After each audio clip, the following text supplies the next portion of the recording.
सिंध का total area जो forest को डिक्लेयर हुआ है वो 3.4 मिलियन मतलब 34 लाख एकड़ एरिया जो है, जो कि 9.8% बन जाता है पूरे टोटल के सिंध का एरिया के।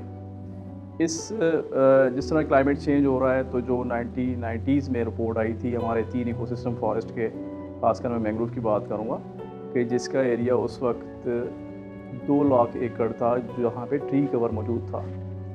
लेकिन लास्ट 3 दहाइयों में उस पे जब कंटिन्यूसली सिंध फॉरेस्ट डिपार्टमेंट ने काम किया, इदारों ने काम किए, मुख्तलिफ इदारों के साथ मिल के, तो उसको इन्हांस करके उसको बढ़ा के 3 लाख एकड़ के को हमने 2 लाख एकड़ को 3 लाख ऐड करके 5 लाख पे पहुंचा दिया है लास्ट 3 दहाई के दौरान। लेकिन इसके अलावा अगर हम अपने वो एरिया देखते हैं जो इसके अलावा हमारे पास फॉरेस्ट में है, लाइक हमारे रिवराइन फॉरेस्ट जो हमारे दरियाई जंगलात हैं, जिनका टोटल रकबा जो है वो 15 लाख के करीब एकड़ है, जो तबाही के धाने पे पिछली 2 सदियों में चला गया था और वो जाके 70,000 एकड़ तक जाके महदूद हो गया।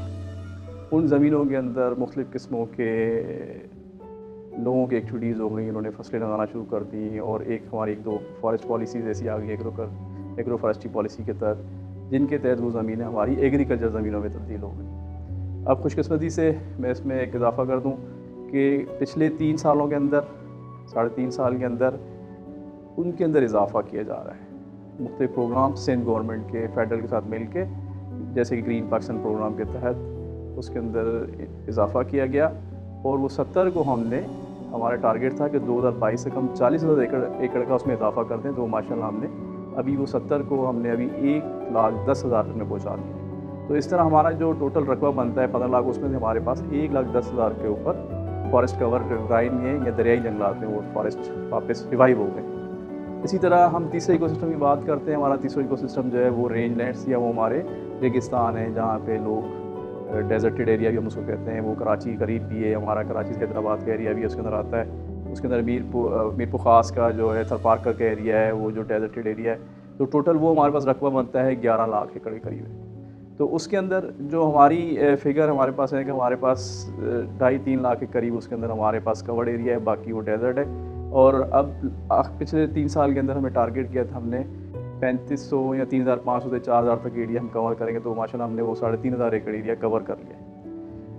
जिस तरह जंगलात की और इदारों मुख्तलिफ इन्वायरमेंट और क्लाइमेट के इदारों मतलब जगहों की तबाही हुई है, उस तरीके से फॉरेस्ट के अंदर भी बहुत ज़्यादा डिग्रेडेशन हुई है पिछले सालों के अंदर।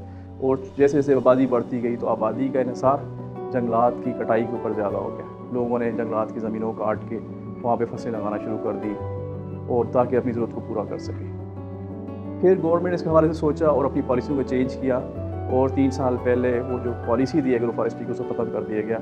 और इस बात का एहसास किया गया कि हमें अब एनवायरनमेंट क्लाइमेट पे बात करनी पड़ेगी, और फोकस हो गया कि अब जंगल काटने नहीं है, लैंड इमेज को कन्वर्ट नहीं करना, उसको हम फॉरेस्ट पे ही रहने देंगे। अब हम आगे एडवांस वाली बात करते हैं। जिस तरह क्लाइमेट की कंडीशन चल रही है, जिस तरह अभी लास्ट हमारे डिज़ास्टर आ गया पिछले 3 मंथ के अंदर, जो हेवी रेन हो गई है, ऐसी बरसातें बारिशें जो गैर मौसमी थी या हुई तो इतनी ज़्यादा हो गई जो कभी हिस्ट्री में नहीं हुई थी। तो उसके बाद जो असरात हुए, तो उससे एक जगह फ़ायदा हुआ तो कहीं नुकसान भी हो गया। जहाँ लोग डिस्प्लेस हो गए, तो वो उन लोगों ने हमारे उन एरिया में आके सेटलमेंट शुरू कर दी, जहाँ हमारे जंगल थे, खाली एरिया पड़ी थी, तो उन्होंने उसको काटना भी शुरू किया है। उसको हम रोक रहे हैं, हम कोशिश कर रहे हैं कि उन लोगों को हम जो है मोटिवेट करें, मोबिलाइज़ करें, उनको इस चीज़ का एहसास हो जाए।